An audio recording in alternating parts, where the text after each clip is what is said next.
The magic obelisk. For those of you out there who don't know what an obelisk is, this is the definition straight from the Merriam-Webster's dictionary. An upright, four-sided, usually monolithic pillar that gradually tapers as it rises and terminates in a pyramid. I tried to find out the reason for it, but honestly, the more I looked it up, the less I cared.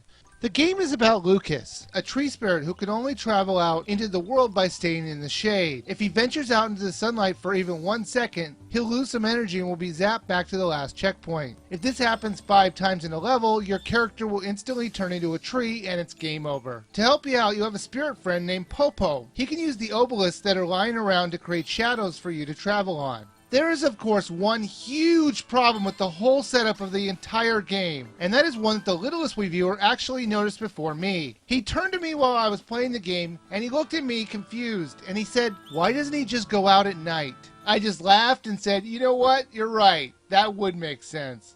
Basically, the game is a lot like Lit, except in reverse. Instead of needing to stay in the light, you'll need to stay in the shadows. And just like my Lit review, I'm only going to purposely show you the first 10 levels of the game, because that's almost 1/3 of the game, and I hate spoiling puzzle games. The goal of each of the chapters is to get to the portal that is somewhere in the world. Sometimes you can see it right away, and sometimes it's hidden until you do something to make it seen. The graphics were very nice and colorful. They seemed to fit perfectly with the storybook feel they were trying to portray. You play the game by using your Wiimote in a horizontal game position, like an NES controller. You control Popo as she rotates the shadows around to make a pathway for Lucas. Now to do this it can get a bit tricky, as you need to move Popo around these big obelisks, and it doesn't feel natural to do it. I was constantly going in the wrong direction, or accidentally leaving the area. However, it is something that you will eventually get used to. Some of the obelisk shadows will have more than just darkness. Some will produce heat, ice, or even wind. You'll use these special shadows to solve the puzzles of each of the chapters. However, sometimes you'll need the help of the characters that are around the chapter world. For example, in this world, you need to get the giraffe some water so he can help you by moving his shadow around the world, so you can get to the end portal. Once you do this though, it gets a little screwed up.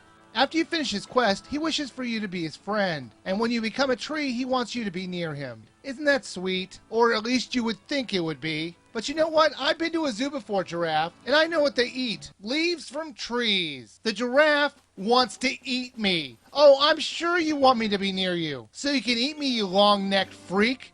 One of the biggest frustrations with this title is the camera, as you'll often have a hard time seeing where you need to go. It was something I struggled with the whole time, and unfortunately it never gets any better. There are 34 levels to play, and with the exception of being able to come back and replay a level again for fun, there is no real reason to replay any chapter. I do have to say the game gets very hard, so even though the gameplay looks like a young kid could enjoy it, they might become really frustrated really fast due to its difficulty level.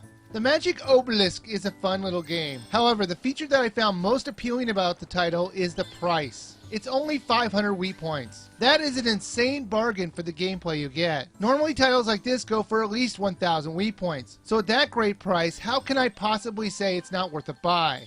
Even with its camera issues and somewhat frustrating controls, its price point makes up for all of that. So I think it's completely worth a buy.